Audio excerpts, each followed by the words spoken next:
Eu cometi um erro nos meus investimentos e hoje eu vou tentar corrigir esse erro fazendo uma movimentação. Eu vou trocar 2 fundos imobiliários que eu já tenho há algum tempo por 2 fundos novos. E ainda eu vou te mostrar qual foi esse erro e quanto ele me custou para que você não cometa o mesmo. Eu já invisto em renda variável tem 6 anos, então é normal cometer alguns erros no caminho enquanto nós estamos no começo. Mas o erro que eu cometi não foi no começo da minha jornada como investidor. Eu já sabia exatamente o que eu estava fazendo. Eu já sabia analisar fundos, mas eu fui negligente e me deixei levar pelo impulso, pelas emoções. Bom, nesse vídeo eu vou esclarecer o que realmente aconteceu e aproveitando que eu já vou me livrar desse erro, eu também vou fazer a venda de um outro fundo que já não se encaixa mais na minha tese e com o valor dessas 2 vendas mais um aporte, eu vou incluir 2 novos fundos na minha carteira. Então tá um vídeo bem completo, fica comigo que você vai tirar muito conhecimento desse conteúdo. Afinal, é melhor aprender com os erros dos outros do que com os nossos. Sim, galera, já adiantando, sim, eu perdi dinheiro, mas poderia ter sido bem pior. Não foi um erro tão grosseiro assim, mas de qualquer forma nunca é gostoso perder grana. FIIs é uma das classes de ativos que eu mais gosto. Com um valor muito baixo, você consegue comprar uma cota de vários imóveis e no mês seguinte você já recebe um valor referente à sua participação do fundo, livre de imposto de renda, pelo menos por enquanto, né? Na teoria, é muito simples investir num fundo. Você abre o aplicativo do seu banco ou da sua corretora, escolhe o fundo pelo nome dele, escolhe quantas cotas e pronto. Só enviar a ordem que você já se torna sócio daquele fundo escolhido. Mas como toda facilidade, existe também um risco por trás. Não é todo fundo que é seguro e que vai te fazer ganhar dinheiro como muitos iniciantes pensam. No caso desse fundo, foi isso que aconteceu. Eu acabei perdendo dinheiro. Foi um valor bem baixo, mas ficou o aprendizado. Vamos lá, o que aconteceu foi o seguinte, né? Foi no ano passado, em abril para ser mais exato, eu estava vendendo alguns fundos e o KNRI, que é um fundo de laje corporativa, estava no meio. Porque eu já não estava tão feliz com a gestão, estava achando meio ultrapassada, meio parada, estava pagando pouco dividendo também, uma média de 0,6 ao mês, e até hoje não está com yield tão legal se comparado a outras oportunidades do mesmo setor. Continua sendo um fundo de muita qualidade, com ótimos imóveis, mas na minha análise poderia estar tendo um desempenho melhor. Depois de vender as cotas e já com dinheiro na corretora, eu não encontrei nenhum fundo de laje corporativa que me fizesse brilhar os olhos. Eu acabei investindo em outros setores e deixando a minha carteira com a parte de lajes meio defasada, né? Eu acabei ficando só com o BRCR e com o JSRE, que são fundos de laje também.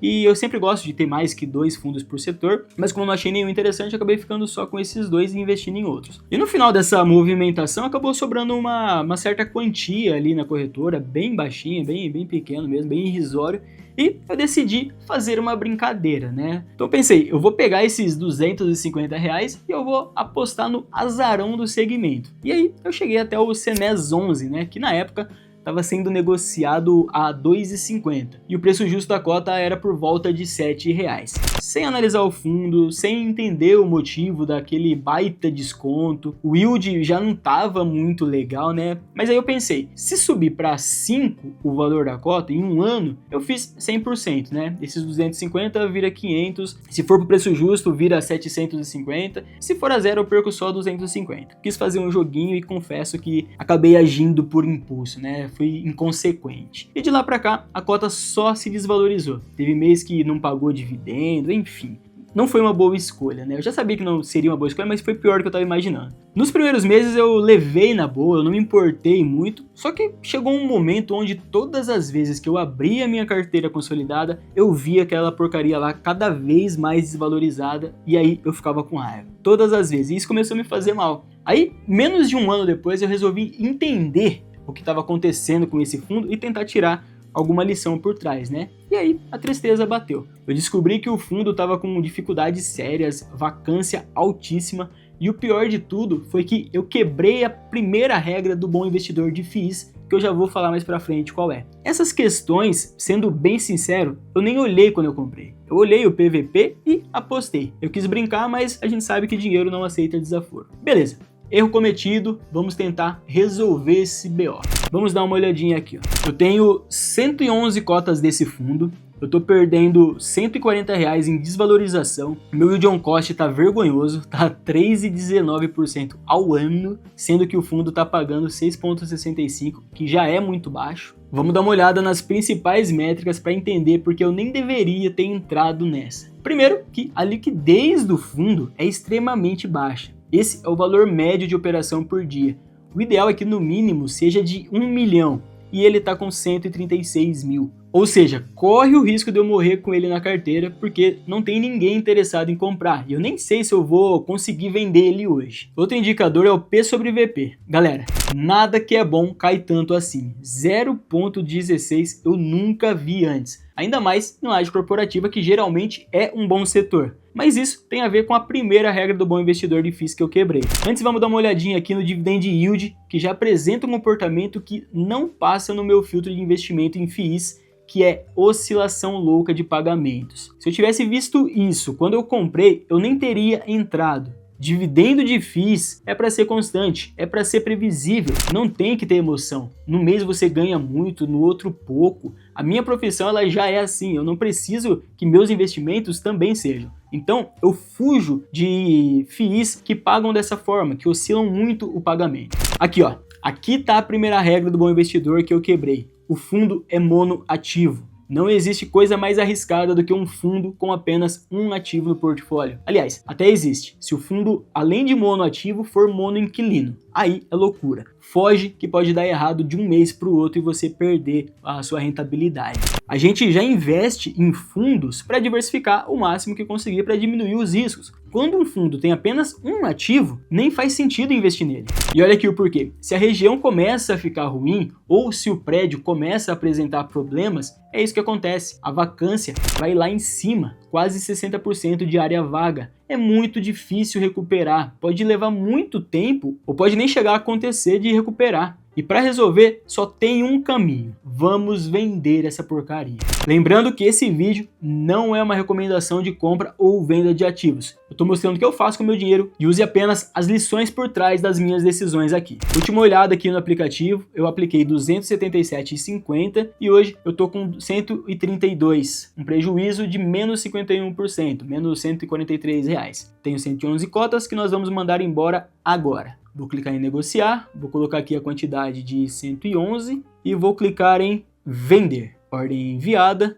e torcer para ter gente querendo comprar. Ufa, ordem executada. Maravilha, já nos livramos do problema. Agora, com saldo projetado aqui na conta, a gente vai para a próxima operação. Como eu falei, eu vou vender, né? Eu vou me desfazer de dois fundos aqui nesse vídeo. E o próximo fundo que eu vou vender é o JSRE, outro fundo de lajes corporativas, mas ele tem uma diferencinha dos outros. Ele, além de imóveis, tem também fundos de papel dentro do seu portfólio. Ele investe em outros fundos imobiliários que investem em dívidas de CRIs, né? De CRIs, de certificados recebíveis imobiliários. Isso adiciona uma pitada de risco para aumentar a rentabilidade do fundo. E ele está conseguindo fazer isso? Aí que está o ponto. Vamos dar uma olhadinha aqui. Eu tenho 10 cotas desse fundo, meu preço médio foi de R$ 74,18 e hoje ele está sendo negociado a R$ 62,41. Eu estou tendo uma desvalorização de 117, o que significa menos 15%, quase menos 16%. Mas a mágica dos FIIs é que se o fundo é bom, você tem uma dupla camada de segurança, né? Você pode ganhar na valorização da cota e também nos dividendos. E às vezes um acaba compensando o outro. E esse é o caso do JSRE. Ele é um fundo ruim? Com certeza não. Ele é um fundo de muita qualidade. Eu só estou vendendo ele por uma questão de não me identificar mais com a tese,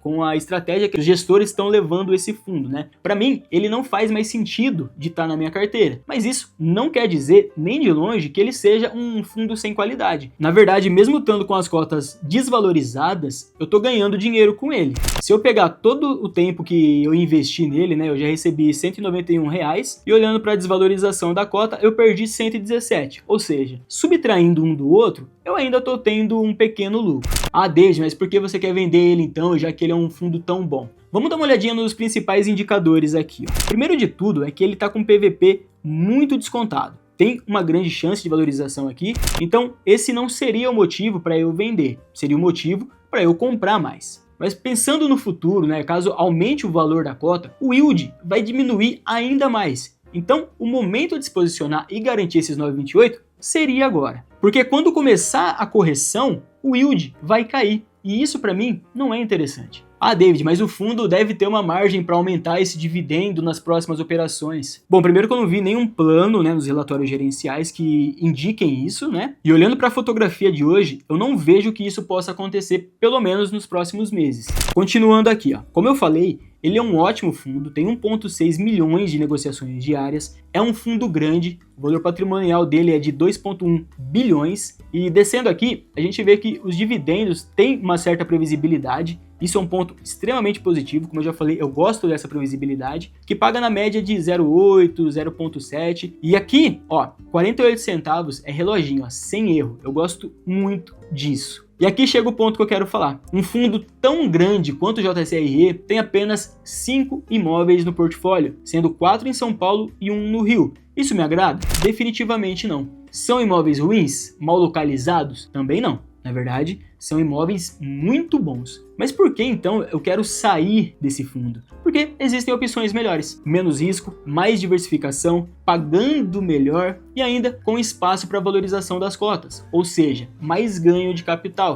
Além disso, abrindo o relatório gerencial, a gente vê a participação de cada ativo dentro do fundo. E isso aqui me preocupa, é muito concentrado, 47% num edifício só, 19% em outro, 15%, são participações muito relevantes. Óbvio que um prédio inteiro vagar é muito difícil, mas uma região pode, em pouco tempo, se tornar problemática, ou o edifício pode apresentar problemas estruturais, isso também é possível. É difícil, até porque são ótimas regiões e são ótimos imóveis, mas tudo é possível nesse mercado. E essa concentração em poucos ativos não me agrada, principalmente sabendo que existem outras opções mais diversificadas e mais seguras. Então, para mim, pelo risco que ele oferece e pelo retorno que ele está dando, não faz mais sentido manter na carteira. Então, bora vender. Então eu tenho aqui 10 cotas que dá o valor de R$ 626. Nós vamos clicar em negociar, colocar as 10 cotas à venda e clicar em vender, confirmando a ordem e pronto,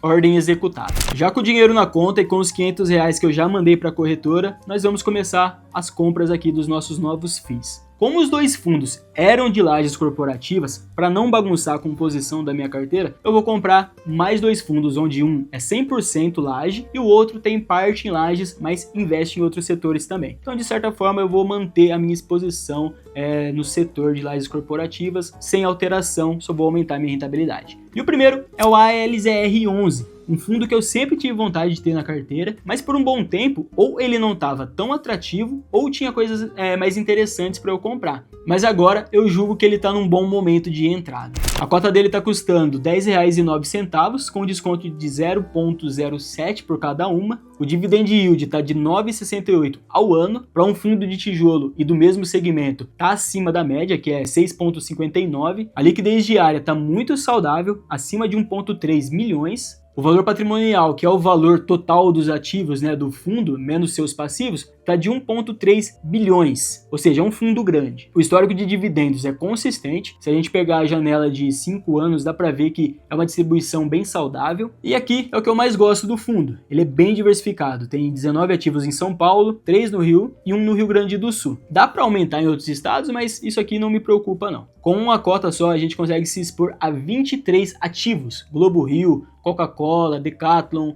Sky, centro de distribuição do Mercado Livre, vários empreendimentos e inquilinos de qualidade. Descendo aqui, a gente tem um histórico de vacância baixíssimo e de setembro de 2024 para cá ele está zerado, ou seja, zero de vacância, todos os imóveis ocupados. A distribuição dos ativos dentro do fundo também é muito interessante, não tem nada muito concentrado. O máximo de concentração é o do Ponte em Alphaville com 12%, esse baita prédio que você está vendo na tela aí, ó. Ou seja, o risco é que a empresa deixe o prédio vago, mas isso só afetaria 12% da receita, quase nada. Óbvio que dá para sentir, mas seria muito pouco. Ou então, se a Fenza Coca-Cola em Santo André deixasse o centro de distribuição, afetaria só 8%. Sinceramente, olhando essas estruturas, esquece contrato que é outra camada de segurança. Você acha que uma estrutura já tão estabelecida assim, essas empresas pensam em deixar os prédios ou os galpões? Eu acho muito difícil, sinceramente. E dando uma descida aqui no relatório gerencial, a gente vê que só tem imóvel de qualidade, bem localizado, com contratos longos. Ó, Fenza aqui, ó, só vence em outubro de 2033. os laboratórios da DASA, essa Decathlon em São Paulo é gigante, o vencimento dela é só em 2050, Globo no Rio de Janeiro, ó, vence em janeiro de 31, Sky em 2036, Balduco em Guarulhos também em 36, enfim, eu tô muito empolgado com a compra desse fundo, eu sempre quis ter ele na carteira, então vamos lá, vamos parar de enrolação aqui e vamos às compras. Aqui ó, no aplicativo da corretora, vamos colocar 50 só, eu vou clicar em comprar,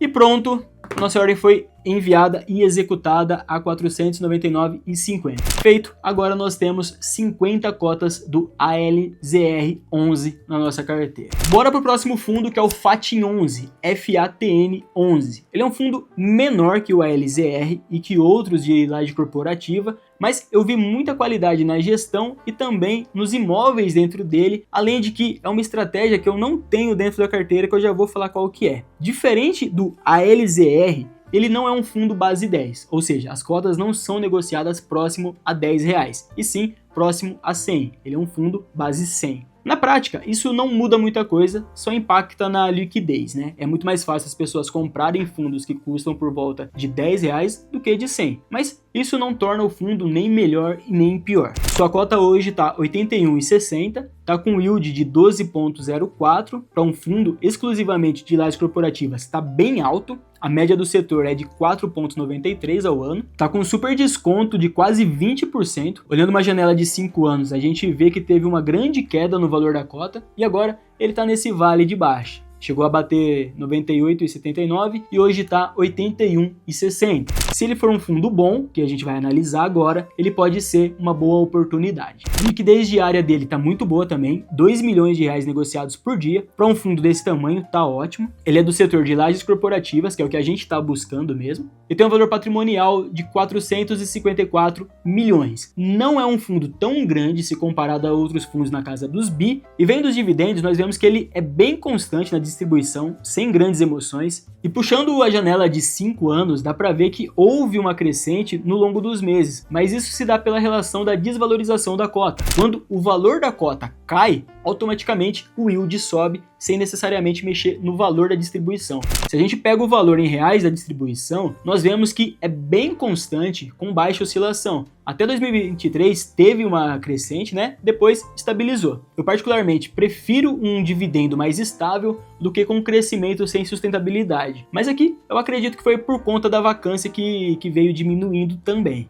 O fundo possui 48 ativos, todos no estado de São Paulo. É uma certa concentração, mas a cidade de São Paulo é muito forte nesse setor de lajes corporativas e isso acaba diminuindo o risco. Mas pode ser um ponto de melhoria para o fundo diversificar em outros estados. Mas pensando na estratégia do fundo, faz sentido ele focar mais em São Paulo mesmo. Uma característica que a gente consegue ver nesse fundo é que a área por imóvel é menor que o convencional. Isso porque o fundo tem como estratégia o formato plug and play, né? E o que é isso? É quando o imóvel ele está totalmente pronto para ser ocupado, né? Já com toda a infraestrutura necessária, já com mobílias muitas vezes, com cabeamento, sistema de telefonia, internet, tudo já instalado, para a empresa chegar e plugar a sua operação já ali, por isso que chama plug and play. O fundo, nesse caso, oferece um imóvel que já passou por todas as adequações necessárias para as empresas chegarem e já começarem a operar, sem passar por reforma ou adequações. Por isso, geralmente, os fundos que operam com essa estratégia não têm dentro do portfólio imóveis inteiros, como a gente viu com o ALZR. Eles têm partes de um edifício, né? Uma ou várias salas.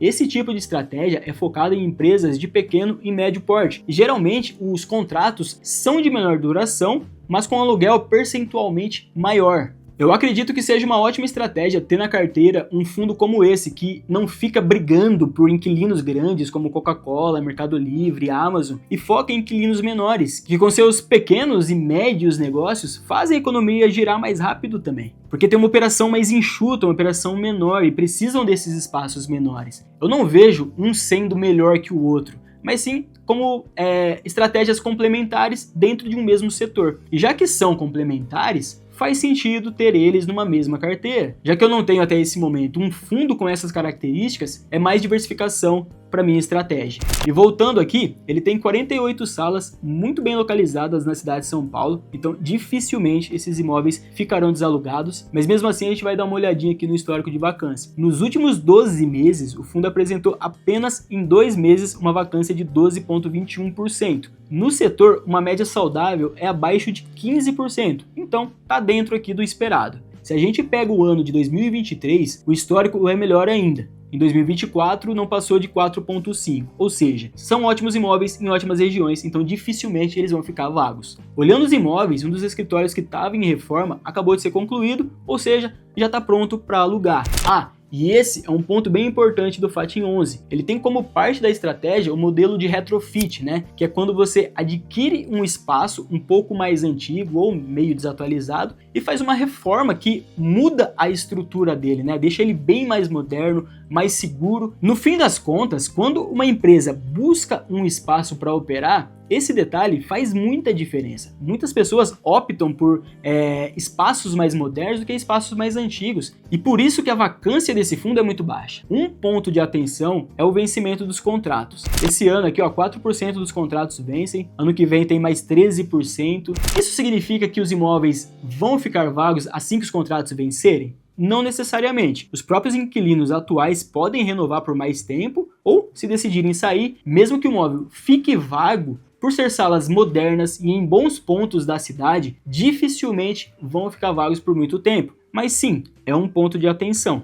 Falando em localização, ele tem 60% na Vila Olímpia, em São Paulo, né? Região importantíssima para a economia do país, 10% na Berrini, 6% na Faria Lima, 4% na Paulista, só região com metro quadrado, caríssimo e super disputado. Isso é o que me tranquiliza em relação aos contratos curtos e a vacância. A procura por imóveis nessas regiões dificilmente vai diminuir nos próximos anos ou até nas próximas décadas. E quais são os setores dos clientes que esse fundo engloba, né? 21% serviços financeiros, que é o já esperado pela região, 12% tecnologia, 19% advogados, consultorias, comércio de energia, eventos, seguros, informática, enfim, estamos bem diversificados. Outro ponto de atenção é que o fundo tem uma certa alavancagem, mas segundo a gestão, está tudo sob controle. O que preocupa é caso os resultados não atinjam as metas esperadas. Mas nesse caso nós temos que ficar de olho e confiar na gestão da BR Capital, que é a gestora por trás do fundo, mas que eu confio bastante neles. E também essa alavancagem se justifica, né, pela operação deles de retrofit, né? Então eles pegam, reformam e alugam os imóveis. Então essa alavancagem faz sentido.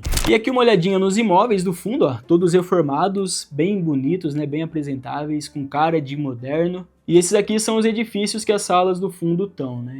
Olhando os pontos positivos e os pontos de atenção, eu acredito que seja um fundo que vale a pena investir uma pequena parte da carteira de FIIs focado em laje. Como eu já tenho outros fundos que têm estratégias semelhantes, né, entre si, que têm imóveis inteiros e que apostam em empresas maiores, hoje eu vou aportar um pouco mais no FATIM 11. Se você quiser, eu posso fazer um vídeo mostrando como eu monto e divido a minha carteira de FIIs de lajes corporativas. Deixa aqui nos comentários. Bom, chega de falação e vamos de fato incluir o FATIM 11 no meu portfólio. Lembrando mais uma vez que isso não é uma recomendação de compra. Como eu apresentei aqui, o fundo oferece um certo risco, e hoje para mim ele faz sentido. Não significa que faça sentido para todo mundo, beleza? Estude, analise o fundo, vê se faz sentido para você e se fizer, você sabe o que fazer. Bom, vamos lá, já com o home broker aqui da corretora aberta, eu vou colocar 9 cotas a R$ 81,42, que vai dar um total de R$ 732,78 centavos. Vou clicar em comprar, confirmar e ordem executada. Pronto.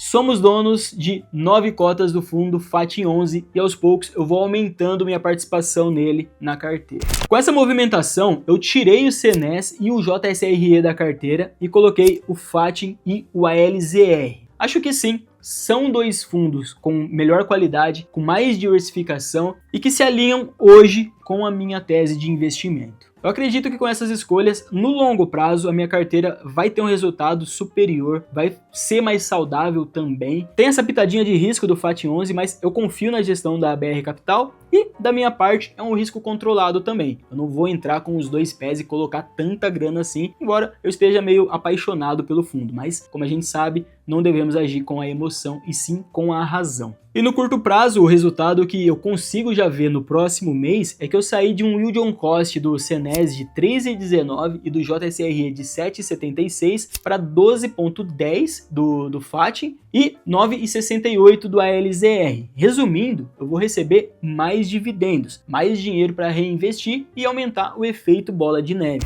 Bom, pelo conteúdo de hoje, é isso, galera. Não repitam o mesmo erro que eu. Se for assumir algum risco, faça como eu fiz nesse vídeo. Analise a fundo onde você está colocando o seu dinheiro e não aposte em algo só porque sobrou uma graninha e você quer se divertir, tá? Eu me arrependo de ter feito isso, mas em minha defesa foi um valor muito baixo e ficou o aprendizado. E é isso aí. Eu tô aqui para mostrar meus acertos, mas também mostrar os meus erros. Eu espero que tanto para mim quanto para você sirva como lição. E deixa aqui nos comentários se você gostaria que eu trouxesse outros erros nessa minha trajetória investindo. Eu confesso que tiveram alguns, tá? Deixa seu like, se inscreva no canal e eu te vejo no próximo vídeo.